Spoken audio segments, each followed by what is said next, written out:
अथ मंत्रपाठः।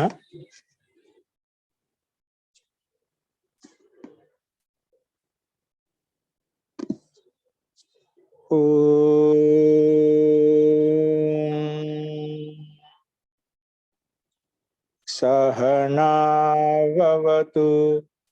सहनौ भुनक्तु सह वीर्यं करवावहै तेजस्विनावधीतमस्तु मा विद्विषावहै।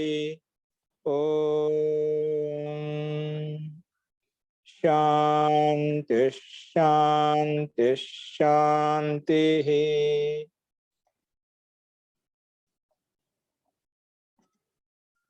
सर्वेभ्यो नमः। अंदरिकी नमस्कारम अंडी।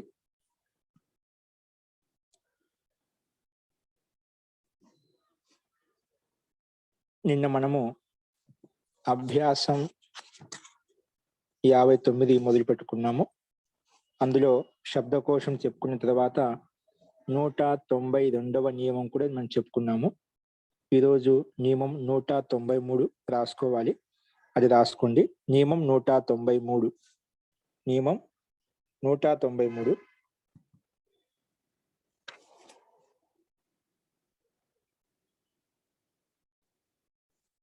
అజాది స్థూల దూర ఇది ఒక సూత్రము, సామాన్య సంకేతము. నెక్స్ట్ ప్రియ స్థిర, ఇది రెండవది. స్థూల దూర కామ ప్రియ స్థిర. స్లైడ్ చూడండి, కనిపిస్తుంది. ప్రియ స్థిర చూడండి స్లైడ్ మీద. నియమం 193లో స్థూల దూర కామ ఇది ఒక సూత్రము, పూర్తిగా ఇవ్వలేదు, సంకేతం మాత్రమే ఇక్కడ ఇవ్వబడింది. అలాగే రెండవ సూత్రం ప్రియ స్థిర. అంటే ఈ రెండు సూత్రాల ద్వారా దీని యొక్క తాత్పర్యం మనం చెప్పుకుంటున్నాం. దానికి సంబంధించిన నియమాలు, ఎగ్జాంపుల్స్ చెప్పుకుంటున్నాం అనమాట. ఫస్ట్ నిమ్న రాసుకోండి, బ్రాకెట్లో పెట్టుకోండి. స్థూల దూర కామ ప్రియ స్థిర రెండు బ్రాకెట్లో పెట్టుకోండి.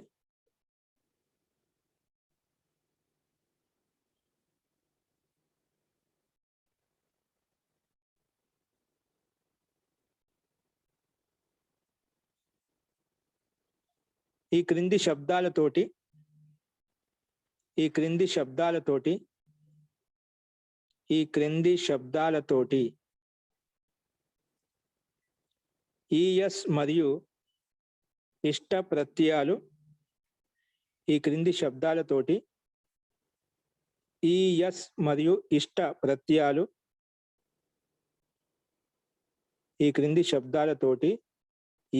ఈఎస్ మరియు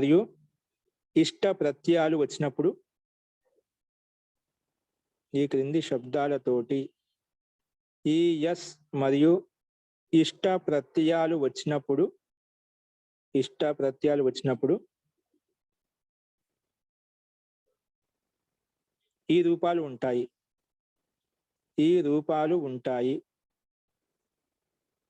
రూపాలు ఉంటాయి.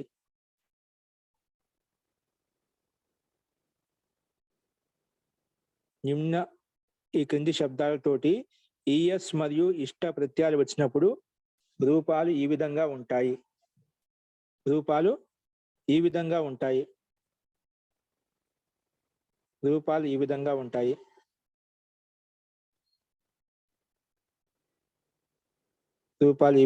ఉంటాయి. వాటిని స్మరించండి.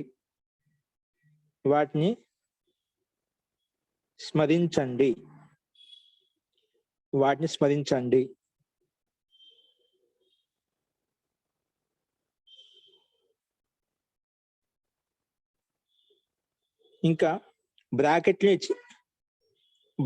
ఇవ్వబడిన శబ్దాలు మిగులుతాయి. ఇంకా బ్రాకెట్లో ఇవ్వబడిన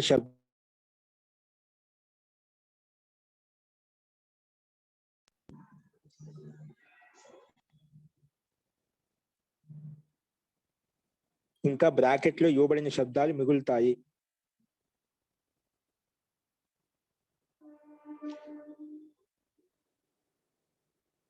అన్ని శబ్దాలతోటి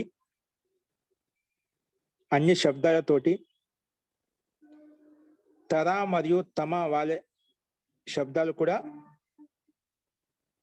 అన్ని శబ్దాలతోటి తర మరియు తమ అంటే తర ప్రత్యయం తమ ప్రత్యయం అన్ని శబ్దాలతోటి తర మరియు తమ ప్రత్యయాలతోటి కూడా రూపాలు వస్తాయి. అన్ని శబ్దాలతోటి తరపు మరియు తమ ప్రత్యయంతో తరపు మరియు తమ ప్రత్యయాలతో తయారైనటువంటి శబ్దాలు కూడా తర ప్రత్యయాలతో తయారైనటువంటి రూపాలు కూడా వస్తాయి. అన్ని శబ్దాలతోటి తరపు మరియు తమపు తో తయారైనటువంటి శబ్దాల యొక్క రూపాలు కూడా వస్తాయి. మళ్ళీ చెప్తున్నాను, అన్ని శబ్దాలతోటి తరపు మరియు తమపుతో తయారైనటువంటి శబ్దాల యొక్క రూపాలు కూడా వస్తాయి.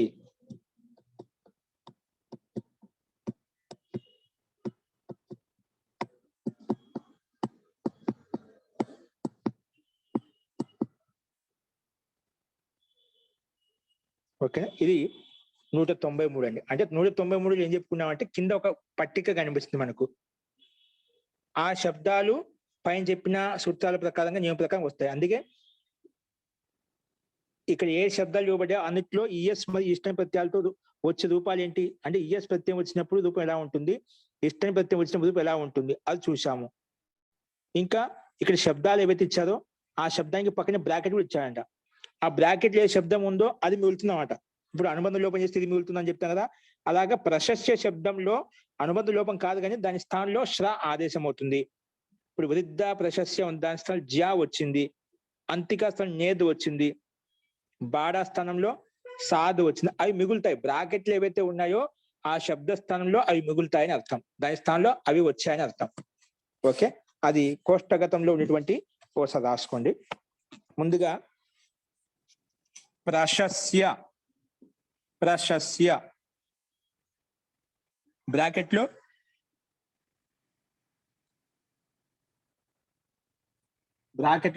శ్ర, బ్రాకెట్లో శ్ర, ప్రశస్య బ్రాకెట్ ఏంటి శ్ర, బ్రాకెట్లో శ్ర. దానికి ఈఎస్ని ప్రత్యయం వచ్చి ఏమవుతుంది రూపము శ్రేయాన్. ఈఎస్ని ప్రత్యయం ఏం మిగులుతుంది శ్రేయాన్. ఇష్టని ప్రత్యయం వచ్చినప్పుడు శ్రేష్ఠ. ఈఎస్ని ప్రత్యయం వచ్చినప్పుడు శ్రేయాన్,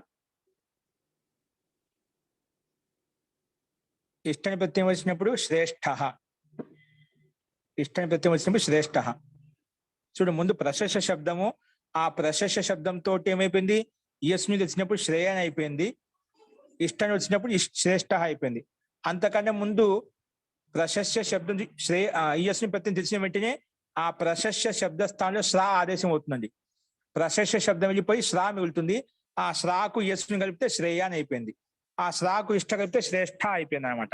ఓకేనా, అస్తు. శ్రేయాన్ శ్రేష్ఠ. గురువు గారు, ఇప్పుడైతే శ్రేయ అనేది మూలధాతువు అండి. ధాతువు శబ్ద స్థానంలో ఓ శబ్దం వచ్చి కూర్చుంటుంది అన్నమాట. ఈ శబ్దాలు అన్నమాట, ధాతులు కాదు. ప్రశస్య అనే శబ్ద స్థానంలో దాని స్థానంలో వేరే సూత్రం శ్ర ఆదేశం చేసింది, మొత్తం తీసేసి శ్ర ఆదేశం చెయ్యి అని చెప్పింది దాని స్థానంలో. ఓకేనా, ఆ శ్ర వచ్చిన తర్వాత ఎస్ ఇంకా మొత్తం రెండు కలిపితే శ్రేయాన్, ఇష్టతోటి శ్రేష్ఠ, అదొకటి. నెక్స్ట్ రెండవది వృద్ధ కామ ప్రశస్య. వృద్ధ కామ ప్రశస్య. వృద్ధ కామ ప్రశస్య.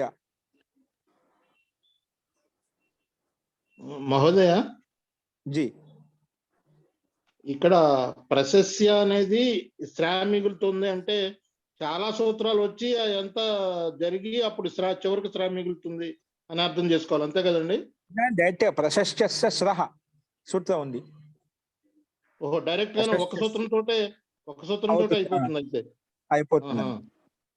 అలాగే ఇక్కడ ఇచ్చినటువంటి అన్ని ఉదాహరణలకి ఒక సూత్రంతో ఇవన్నీ అలా అవుతాయండి. అవునండి, ఆ యొక్క సూత్రంతో అవుతాయి. ఓకే, ధన్యవాదాలు. నెక్స్ట్ వృద్ధ కామ ప్రశస్తి. ఇక్కడ వృద్ధ శబ్దం వచ్చినా ఇక్కడ ప్రశస్త శబ్దం వచ్చింది.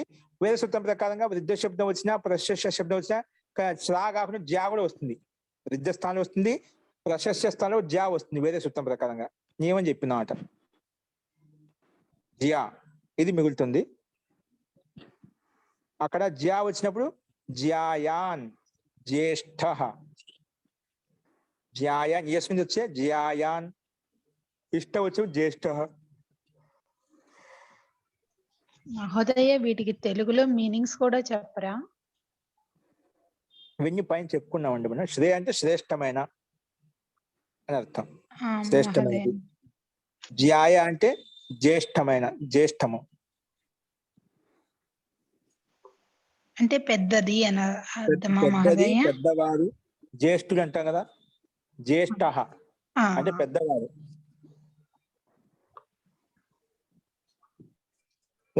పెద్ద వస్తువు తీసుకోవచ్చు దాన్ని బట్టి. Okay, next అంతిక. అంతిక శబ్ద స్థానంలో వస్తుంది నేది మిగులుతుంది. నేద్, అంతిక స్థానంలో నేద్ వస్తుంది. అప్పుడు నేదియాన్, నేదిష్ట అంటే దగ్గర అని అర్థం. నేదియాన్, నేదిష్ట. క్రమంగా ఇచ్చా, ఒక దాంట్లో ముందు యేసును పక్కన ఇష్ట, అది కనిపిస్తుంది స్పష్టంగా.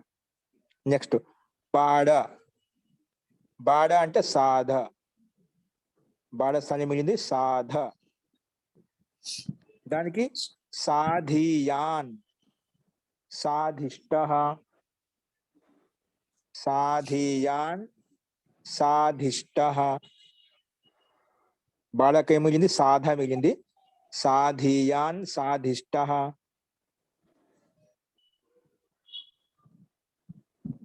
సాధియాన్, సాధిష్ట. నెక్స్ట్ స్థూల శబ్దానికి స్థూ. స్థవీయాన్, స్థవిష్ట, స్థవీయాన్, స్థవిష్ట.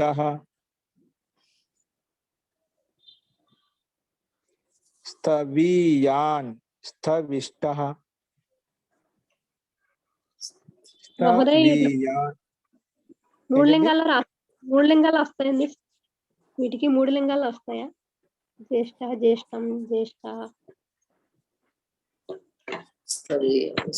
వస్తాయండి, మనం ముందు చెప్పుకునేది. అంతకన్నా ముందు మళ్ళీ ఇయాన్, ఇయాన్స్, ఇయాన్స్ అని చెప్పి వస్తాయండి, వస్తాయి.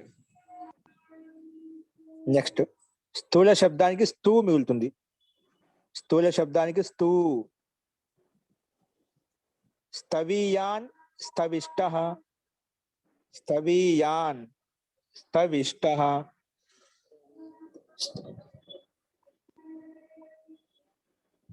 నెక్స్ట్ దూర శబ్దానికి దూ మిగులుతుంది. దూర శబ్దానికి దూ, దూర శబ్దానికి దూ మిగులుతుంది. అప్పుడు దవి మిగులుతుంది అంటే వస్తుంది అన్నమాట. అక్కడ దానికి వస్తుంది దవీయాన్, దవిష్ట, దవీయాన్, దవిష్ట.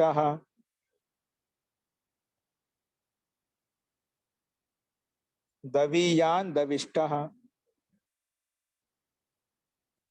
నెక్స్ట్ ప్రియ శబ్దానికి ప్రా వస్తుంది. ప్రియ శబ్దానికి ప్రా. ప్రేయాన్, ప్రేష్ట అలా వస్తుంది. ప్రేయాన్, ప్రేష్ట. ప్రియ శబ్దానికి ప్రా. ప్రేయాన్, ప్రేష్ట, ప్రేయాన్, ప్రేష్ట.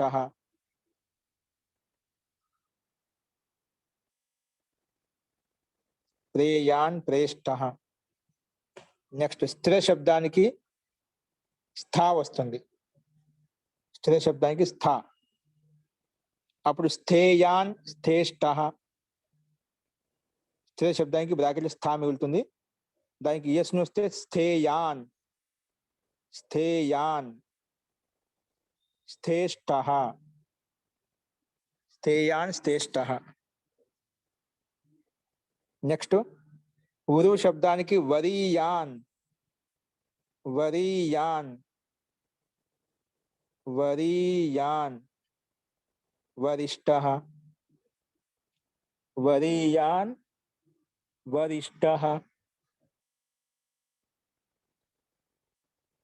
వరియాన్, వరియాన్, వరిష్ఠః. నెక్స్ట్ గురు శబ్దానికి గర్ వస్తుంది, గురు స్థానం వస్తుంది గర్, గరియాన్, గరిష్ఠః. గురు శబ్దానికి గర్ వస్తుంది, రూపం వచ్చి గరియాన్, గరిష్ఠః.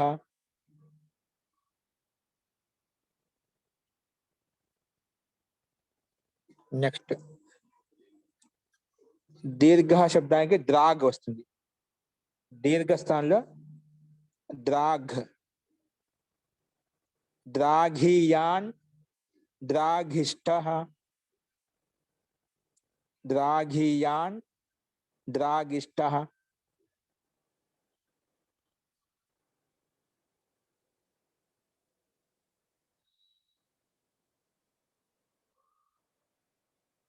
ఇక అర్థాన్ని సామాన్యంగా ఉండేవి, సాధి అని మొట్టమొదటి నుంచి అర్థాలు కూడా సింపుల్ గా ఉన్నాయి. స్థే అంటే స్థిర, అక్కడ మనకు శబ్దాన్ని బట్టి అర్థం అవుతుంది. స్థిరమైన, ప్రియమైన, దూరంగా, స్థవ్య, స్థూలంగా, వరియాన్ అంటే వరిష్టంగా అంటే విశాలమైనటువంటి, వరిష్టమైనది, ప్రౌఢమైనది అని అట్లా. నెక్స్ట్ గరియాన్ దీర్ఘమైనది, విశాలమైనది. గురువు శబ్దానికి గర్ వచ్చింది, గరియాన్ గరిష్ఠః. నెక్స్ట్ దీర్ఘ శబ్దానికి ద్రాగ్ వస్తుంది, దీర్ఘ శబ్ద స్థానం వస్తుంది ద్రాగ్, ద్రాగ్, ద్రాగ్, ద్రాఘియాన్, ద్రాఘియాన్, ద్రాఘియాన్, ద్రాఘిష్ఠః, ద్రాఘియాన్, ద్రాఘిష్ఠః.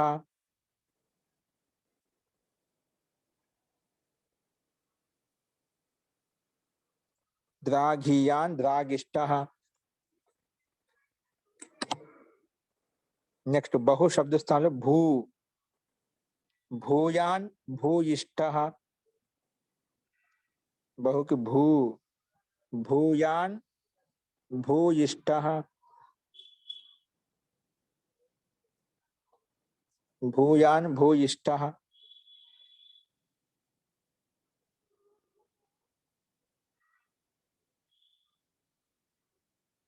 నెక్స్ట్ యువన్ శబ్దానికి కనీయాన్, కనిష్ఠః, కనీయాన్, కనిష్ఠః,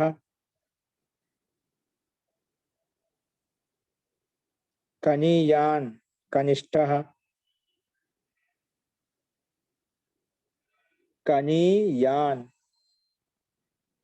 కనిష్ఠః.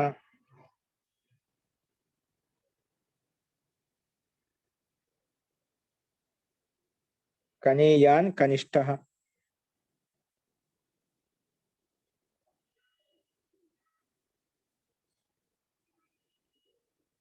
నెక్స్ట్ పట్టు శబ్దానికి పట్, కానీ యువన్కి ముందు యువన్ శబ్దం, యువన్కి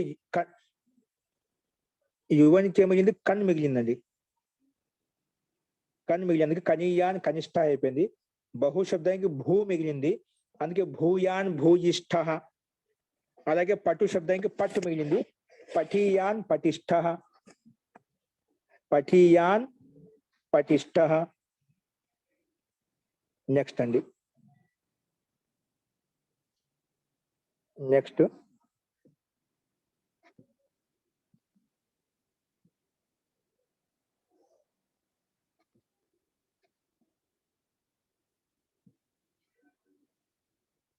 లఘు శబ్దానికి లఘీయాన్, లఘీయాన్, లఘిష్ఠః, లఘీయాన్, లఘిష్ఠః, లఘీయాన్, లఘిష్ఠః.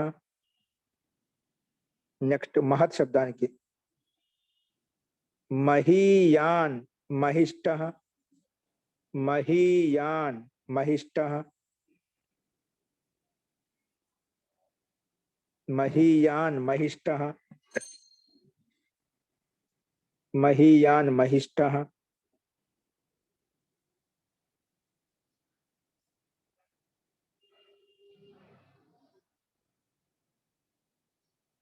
నెక్స్ట్ మృదు శబ్దానికి మరద్ వస్తుంది, మృదు స్థానంలో మరద్ వస్తుంది అన్నమాట. మహత్కి మహ వచ్చింది, మహత్కి మహ వచ్చింది కాబట్టి మహియాన్ మహిష్ట. లఘుకి లఘ్, లఘ్ వచ్చింది కాబట్టి లఘియాన్ లఘిష్ట. అలాగే మృదుకి మరద్ వచ్చింది కాబట్టి మృదీయాన్ మృదిష్ట, మృదీయాన్ మృదీయాన్ మృదిష్ట, మృదీయాన్ మృదిష్ట, మృదీయాన్ మృదిష్ట. నెక్స్ట్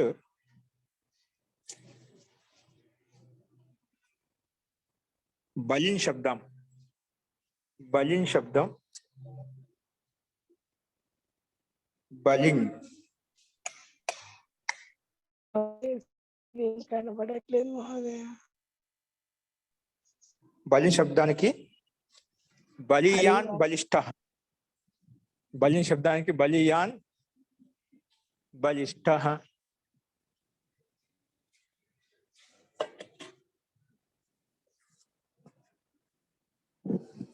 బలియాన్ బలిష్ట.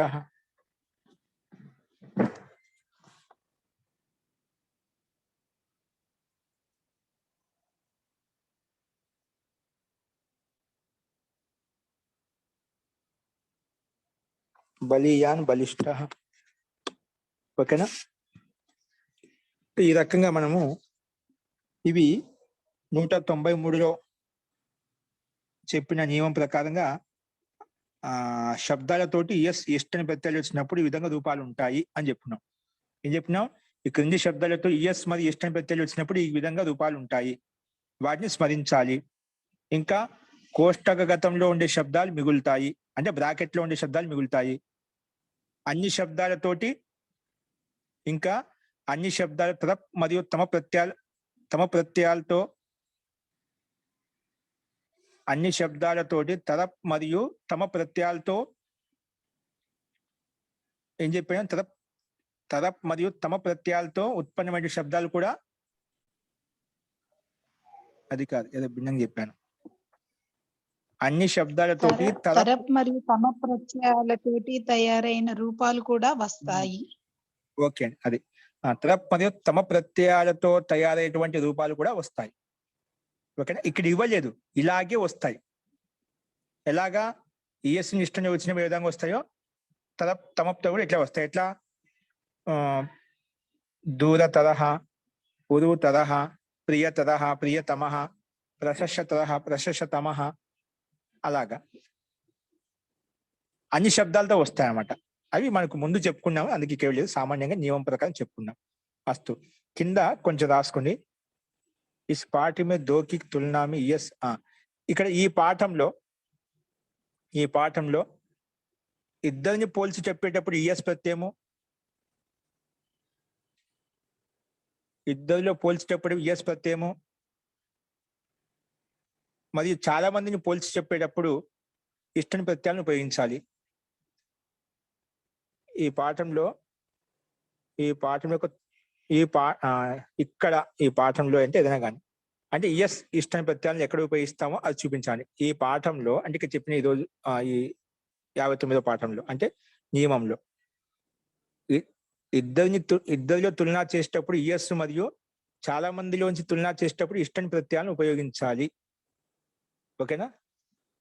ఇద్దరిలో తులనా చేసేటప్పుడు ఈఎస్ ప్రత్యయాన్ని, చాలా మందిలోంచి తులనా చేసేటప్పుడు ఇష్టని ప్రత్యయాలను ఉపయోగించాలి. ఓకే అండి, ఇది మనకు నియమం 197వ నియమం. సో ఈఎస్ ఇష్టని ప్రత్యయాల్సిన శబ్దాలు ఏ విధంగా ఉంటాయి అవి మనం చూసాం. ప్రాయంగా ఎక్కువగా ఉపయోగిస్తుంటారు లౌకిక వ్యవహారంలో, అందుకే ఇక్కడ చెప్పుకోవాల్సి వచ్చింది మనం. నెక్స్ట్ రాసుకోండి. ఈ శబ్దకోశాన్ని నియమాలను ఉపయోగించి వాక్య నిర్మాణం ఎలా ఉంటుందో చూద్దాం. రాసుకుంటే ముందుగా సంస్కృత వాక్యాలు, స్లైడ్ మార్చండి. సప్తాహే సప్త దిన, సంస్కృత వాక్యాలు రాసుకోండి. సంస్కృత వాక్యాలకు తెలుగులో రాయాలి మనం. సప్తాహే సప్త దినాని సంతి. సప్తాహే కతి దినాని సంతి? సప్తాహే సప్తాహంలో, సప్త 7 దినాని రోజులు ఉన్నాయి. సప్తాహే సప్త దినాని సంతి. ఓకేనా? రవివార, సోమవార, ఇలాగా రవివార సోమవారాదయ, రవివార సోమవార ఇత్యాదయ. సప్తాహే సప్త దినాని సంతి. అవేంటివి? రవివార, సోమవార, మంగళవార, బుధవార, మన శబ్దం చెప్పిన అవన్నీ వస్తాయి. బృహస్పతివార, శుక్రవార, శనివార, ఇలాగా. మహోదయ తెలుగులో చెప్పాలండి. ఏంటండి? తెలుగులో చెప్పాలి మహోదయ. ఆదివారము, సోమవారము, మంగళవారము అవి రాశారు. ఆదివారము, అదే సప్తాహ అంటే మరి వారం, తెలుగులో వారం. వారంలో 7 రోజులు ఉంటాయి. వారంలో అదండి. 7 రోజులు ఉంటాయి. అవి రవివారము, సోమవారము మొదలగున్నవి. రవివారము, సోమవారము, మంగళవారము ఇత్యాది మొదలగున్నవి.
రాసుకోండి.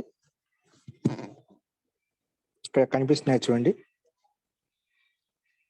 ఒక వారంలో 7 రోజులు ఉంటాయి. ఆదివారము, సోమవారము, మంగళవారము, గురువారము, శుక్రవారము మరియు శనివారము. నెక్స్ట్ 2వ వాక్యము. సంవత్సరంలో 12 నెలలు ఉంటాయి. సంవత్సరంలో 12 నెలలు ఇక్కడ ఏకస్మిన్ వర్షే ద్వాదశ మాస.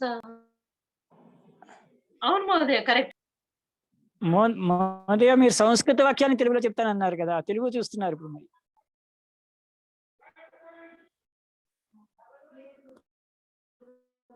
వాక్యం అంటే ఏకస్మిన్ వర్షే ద్వాదశ మాసాః భవంతి.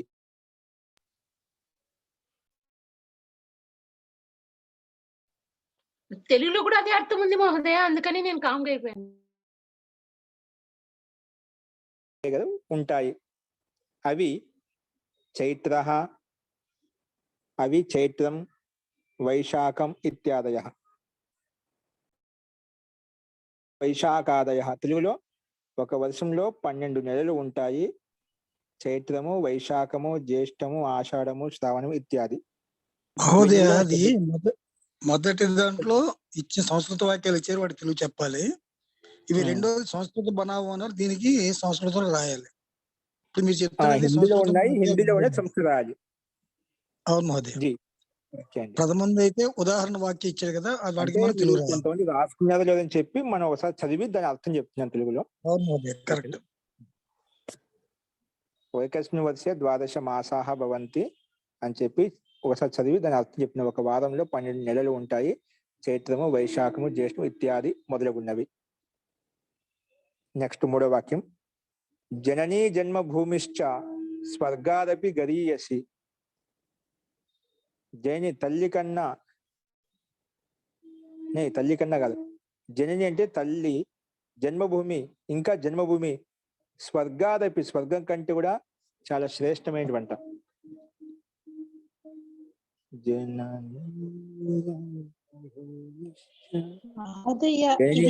ఇది తర్వాత సెంటెన్స్ విద్య ధనం కన్నా గొప్పది అని ఉంది కదా మహోదయ. ఏంటండి? ఇదేనమ్మా, ఇది సంస్కృత వాక్యాలేమా. జననీ జన్మభూమిశ్చ స్వర్గాదపి గరీయసి అమ్మా, కరెక్టే. ముందు అవి దాని నెక్స్ట్ మనం చెప్పుకోబోయే వాక్యాలు మీకు ముందే చెప్పబడ్డాయండి. అక్కడ ముందు రాపించావి. ఓకేనా? అవి ముందు సంస్కృత వాక్యాలు రాసుకోండి. ఇప్పుడు స్లైడ్ మీద కనిపిస్తుంది జననీ జన్మభూమిశ్చ.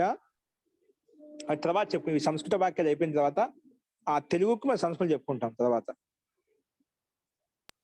ఇప్పుడు స్క్రీన్ లో కరెక్ట్ జన్మభూ- కనిపిస్తున్నాయేమో అదే. ఇంకా మా కన్ఫ్యూజ్ తల్లి కాలేదు. లేదా మాత మరియు జన్మభూమి స్వర్గం కంటే ఎక్కువ. తల్లి యొక్క సుఖము, మాతృభూమి యొక్క ఆధారం, మాతృభూమిలో పుట్టి దానికి యొక్క గౌరవం భిన్నంగా ఉంటుందండి. మాతృ పుట్టిన దేశం ఏదైతే ఉందో జన్మభూమి, అది నిజంగా వాస్తవం మనిషికి చాలా ఆనందాన్ని ఇస్తుందండి. నెక్స్ట్, శ్రేయాన్ స్వధర్మో విగుణ పరధర్మాత్ స్వానుష్ఠిత. చెప్పలేదు మోదయ, తల్లి జన్మభూమి స్వర్గము కంటే అంటే గొప్పది అంతేనా? స్వర్గం కంటే గొప్పది, శ్రేష్టమైనది. సరే.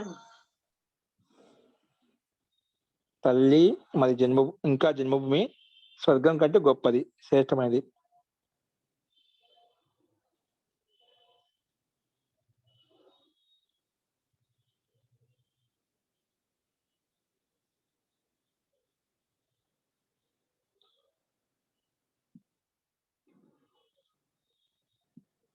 నెక్స్ట్, శ్రేయాన్ స్వధర్మో విగుణ.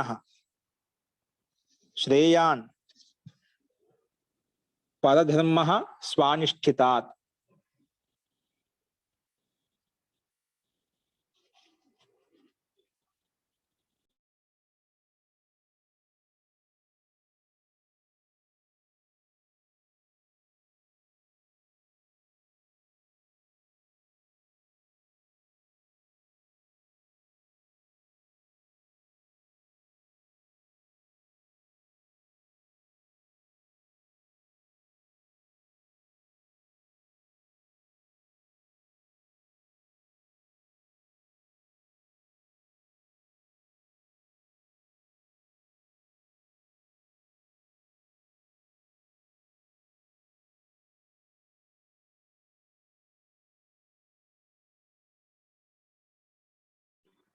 గురువు గారు వినిపించట్లేదండి.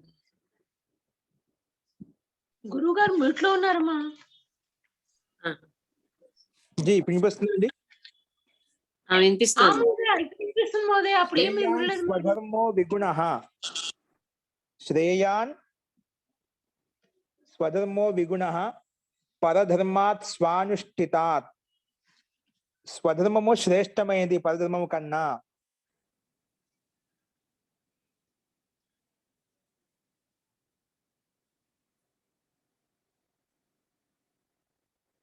పరధర్మాన్ని ఎంత శాసించినా అనుష్ఠానం చేసినా కూడా స్వధర్మాత్ విగుణ అంటే స్వధర్మం కన్నా అది శ్రేష్టమైనది కాదు, స్వధర్మమే శ్రేష్టమైంది పరధర్మం కన్నా రాయండి. స్వధర్మము శ్రేష్టమైంది పరధర్మం కన్నా.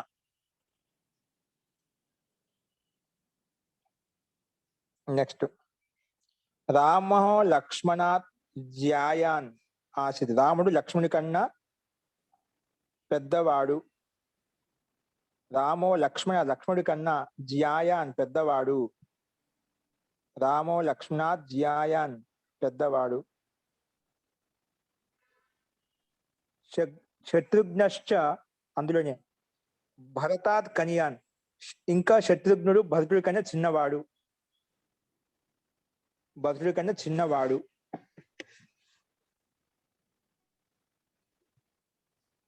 భరతుడి కన్నా చిన్నవాడు. ఓకే, అస్తు. శత్రుఘ్నశ్చ భరతాత్ కనియాన్. ఓకే, నెక్స్ట్, పాండవానాం యుధిష్ఠిరో జ్యేష్ఠ. పాండవులలో యుధిష్ఠిరు జ్యేష్ఠ అంటే పెద్దవాడు, గొప్పవాడు. పెద్దవాడు ఆయన, గొప్పవాడు కాబట్టి జ్యేష్ఠ అంటే పెద్దవాడు. పాండవులు యుధిష్ఠిరుడు పెద్దవాడు. సహదేవశ్చ కనిష్టో భ్రాత బభూవ. సహదేవులు, నకులు సహదేవులు కదా, సహదేవశ్చ ఇంకా సహదేవుడు కనిష్ట భ్రాత బభూవ అంటే చిన్న తమ్ముడు, చిన్న తమ్ముడుగా ఉండేవాడు. పాండవులు యుధిష్ఠిరుడు పెద్దవాడు, ఇంకా సహదేవుడు చిన్నవాడుగా ఉండేవాడు. సహదేవుడు సోదరుల్లో చిన్నవాడు. సహదేవశ్చ గురుగారు. కనిష్టో భ్రాత ఆసీత్. కనిష్ట అందరికీ చిన్నవాడు. ఇంకా సహదేవుడు కనిష్ట భ్రాత అంటే చిన్న భ్రాత, చిన్న తమ్ముడుగా ఉండేవాడు.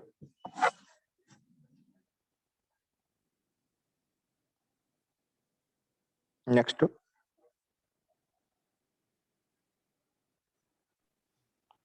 ఇవి మనకు సంస్కృత మహోదయ. వాక్యాలండి. మహోదయ, ఇక్కడ జీ, చెప్పండి. జనని జన్మభూమిచ్చ స్వర్గాదపి గరీయసి అని వాడారు కదండి. గరీయసి ఆ, అక్కడ గరీయసి బదులుగా మనం గరిష్ట వాడొచ్చు కదండి.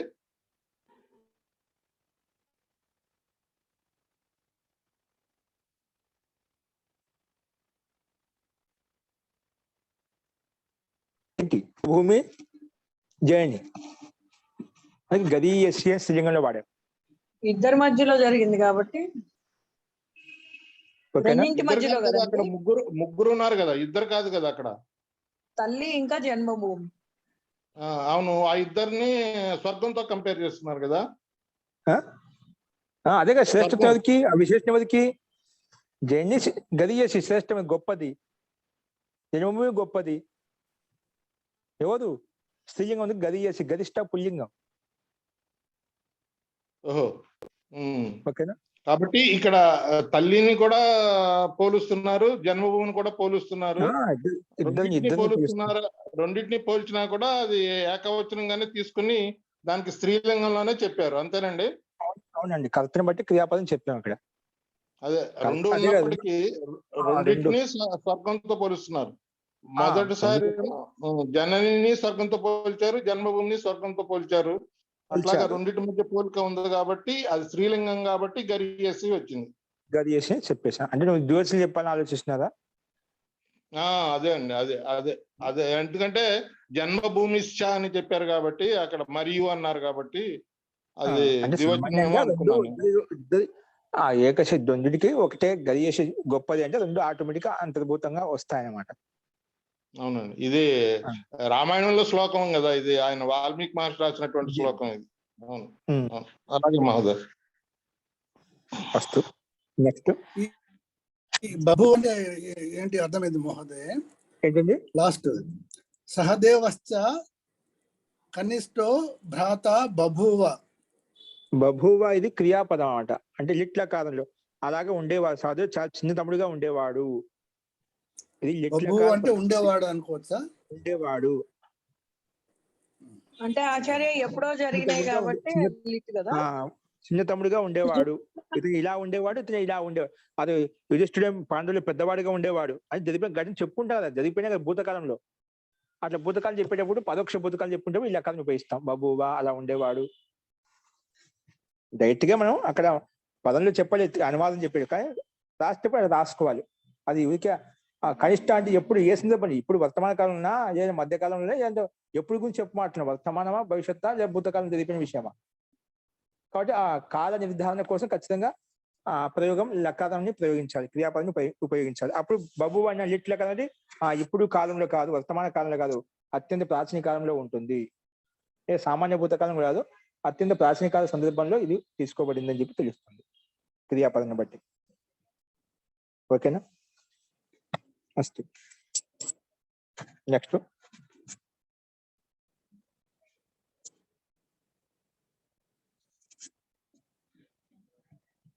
నెక్స్ట్ అండి, ఇప్పుడు చూసుకోండి సంస్కృత వాక్యాలు. స్లైడ్ మీద చూసుకోండి. ఒక సప్తాహంలో 7 రోజులు ఉంటాయి. అదే పైన చెప్పిన వాక్యం భిన్నంగిచ్చాడు.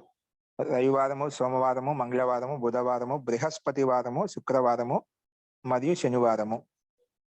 ఏకస్మిన్ సప్తాహే సప్త దినాని సంతి. దీని సమాధానం సంస్కృతంలో, తెలుగు వాక్యానికి సంస్కృతంలో ఏకస్మిన్ సప్తాహే సప్త దినాని సంతి. ఏకస్మిన్ సప్తాహే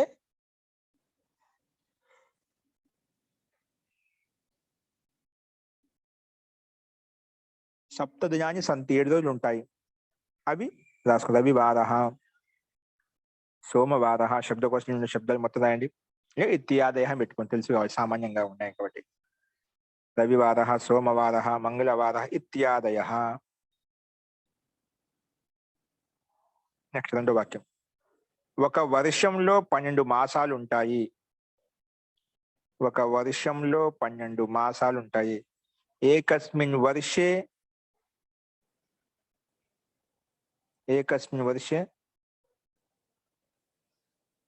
12 మాసాः సంతి. 12 మాసాः సంతి లేదా 12 మాసాः భవంతి.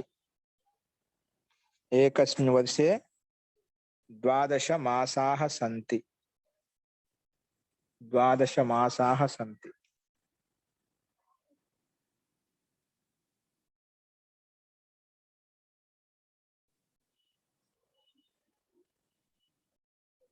ద్వాదశ మాసాः సంతి. నెక్స్ట్ ద్వాదశ మాస అవి ఏవి తే చైత్రః అవి మొత్తం పై శబ్దకోశం చెప్పుకున్నాం. వైశాఖః, జ్యేష్ఠః, ఆషాఢః, శ్రావణః, భాద్రపదః, ఆశ్వినః,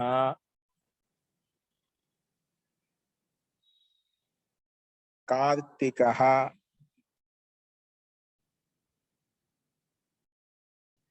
మార్గశీర్షః, పౌషః, మాఘః మరియు ఫాల్గుణః. మరియు ఫాల్గుణః. మరియు ఫాల్గుణః. మరియు అనడానికి తథా మరి పాల్గుణశ్చ చా పెట్టేసి అవుతుంది. మరియు అనే దానికి మరియు అని తెలుగు చెప్పకుండా మన సంస్కృత రాసిన పాల్గుణశ్చ ఇంకా పాల్గుణము. పాల్గుణశ్చ. ఓకే,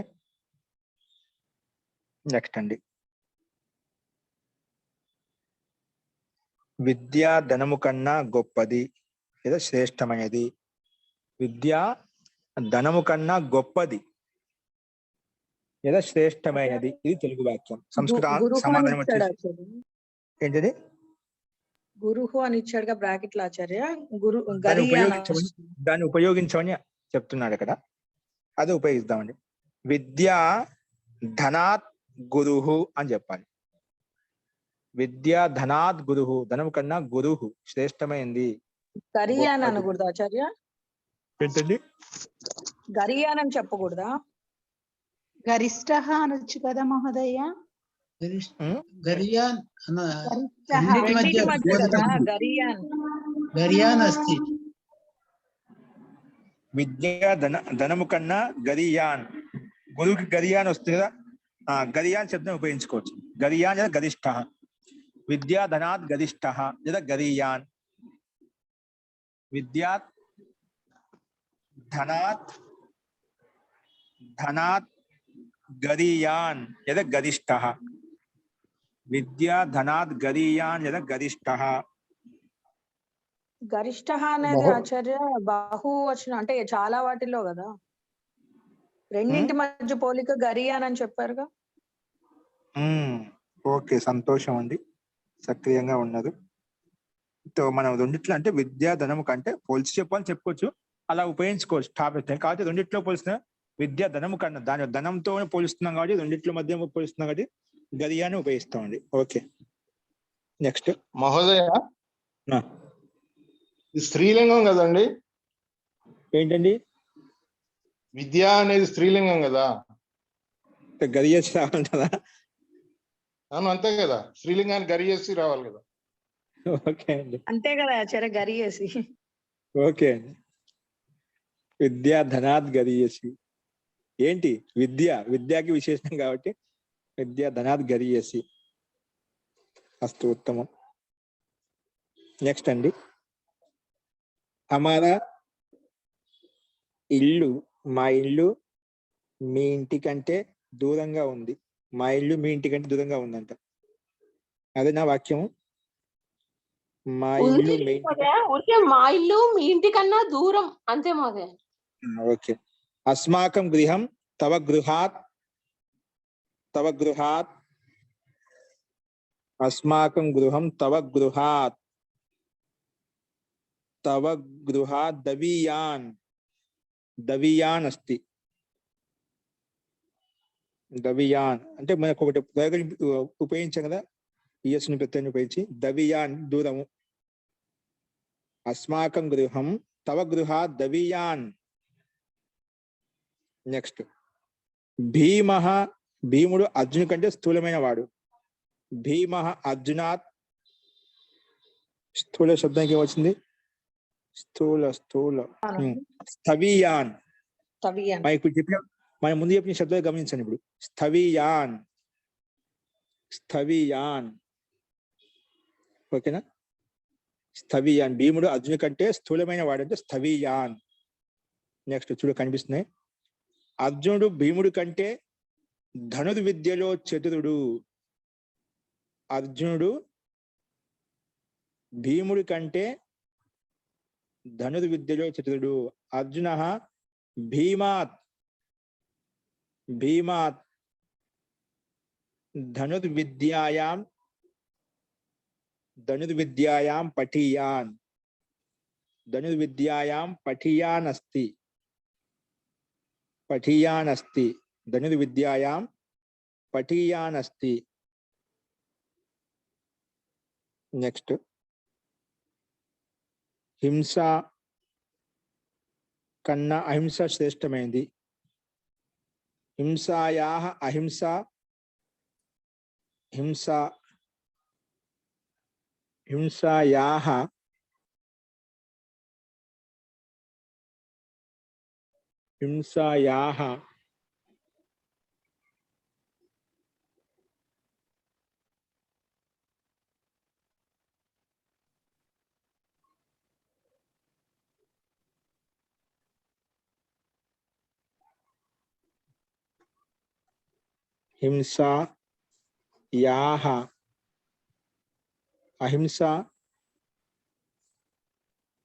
హింసాయాః అహింసా శ్రేష్ఠా. గరీయసి గరియాన్ అది కూడా వస్తుంది.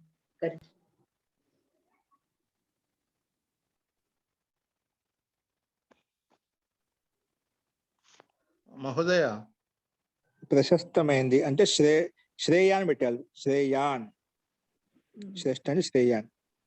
అహింసయాః శ్రేష్ఠా. శ్రేయసి, హింసా శబ్ద స్త్రీలింగం కాబట్టి అహింసాయాః శ్రేయసి.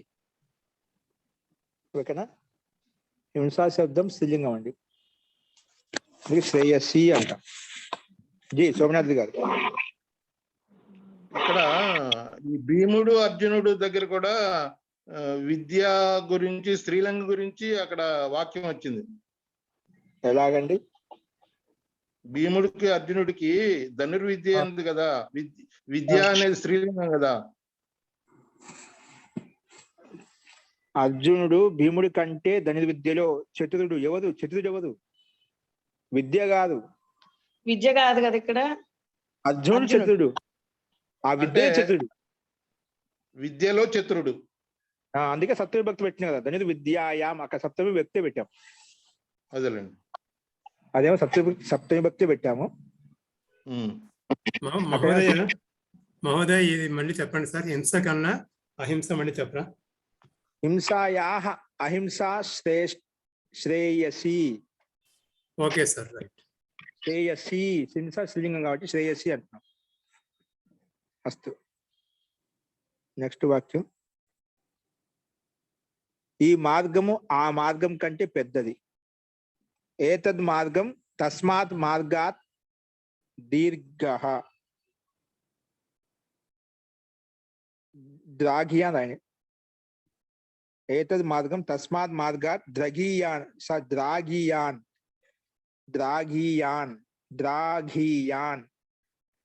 దీర్ఘ శబ్దానికి ద్రాగ వస్తుంది, మళ్ళీ ద్రాఘియాన్ చెప్పుకున్నాం. ద్రాఘియాన్. ఈ మార్గము ఆ మార్గం కంటే పెద్దది అంటే ద్రాఘియాన్. ఏతద్ మార్గం తస్మాత్ మార్గాత్ ద్రాఘీయాన్.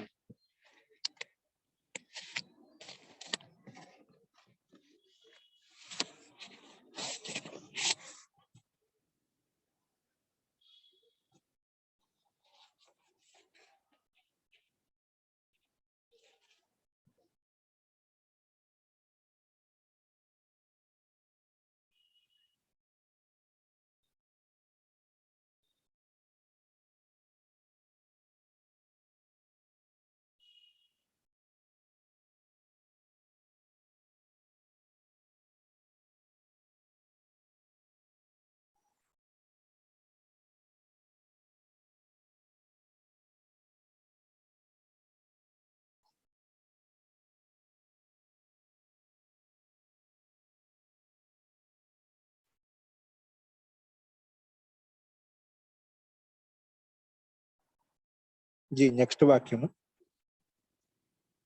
రమేష్ మా పెద్దన్న ఇంకా ఉమేష్.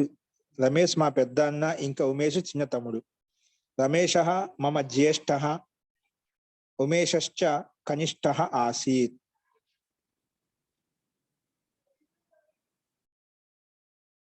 కనిష్ఠ ఆసీత్. రమేష మమ జ్యేష్ఠ, నాకంటే పెద్దవాడు. జ్యేష్ఠ రమేష మమ జ్యేష్ఠ, లేదా జ్యాయాన్ చెప్పుకోవచ్చు. జ్యాయాన్.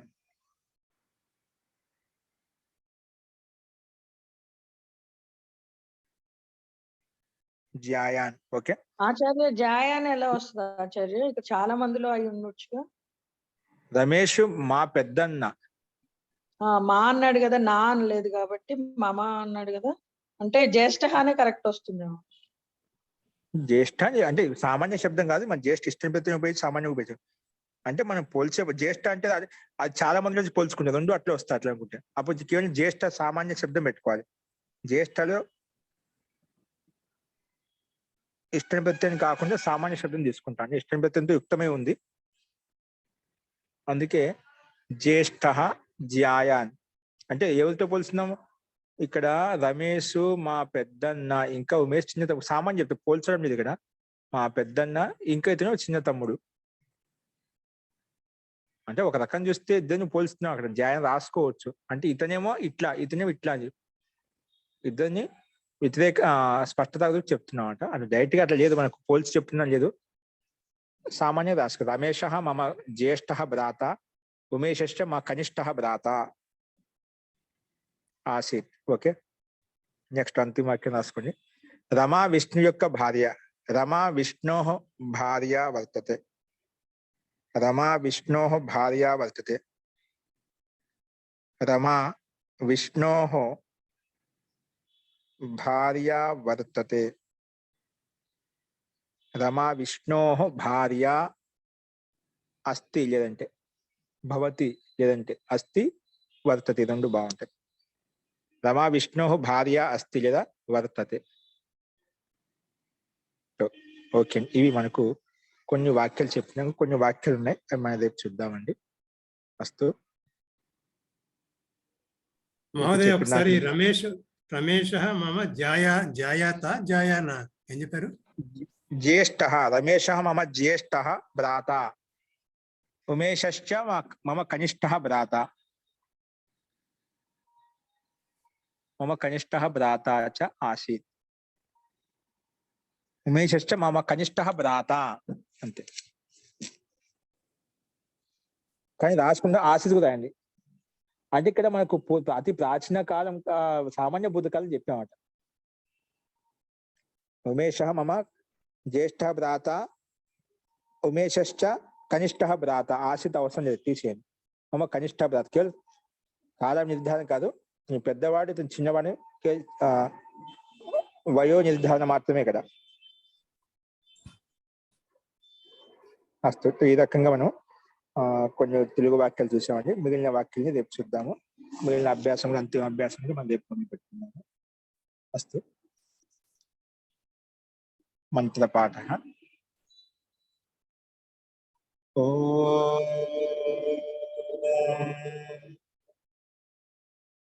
సర్వే భవంతు సుఖినః, సర్వే సంతు నిరామయాః, సర్వే భద్రాణి పశ్యంతు, మా కశ్చిద్ దుఃఖభాగ్ భవేత్. ఓం శాంతి శాంతి శాంతి. సర్వేభ్యో మహోదయ నమః. అదే అభ్యాస వాక్యాలు అందరికీ కూడా నమస్కారం. ఇచ్చాము. జీ 61 నెక్స్ట్ ఈ అభ్యాసం కూడా వాక్యాలు ఇవ్వబడ్డాయి, అవి అందులో రాసుకోండి. మనకు మిగిలిన వాక్యాలు ఏవైతే ఉన్నాయో. అస్తు. ధన్యవాదాలు. ధన్యవాదాలు.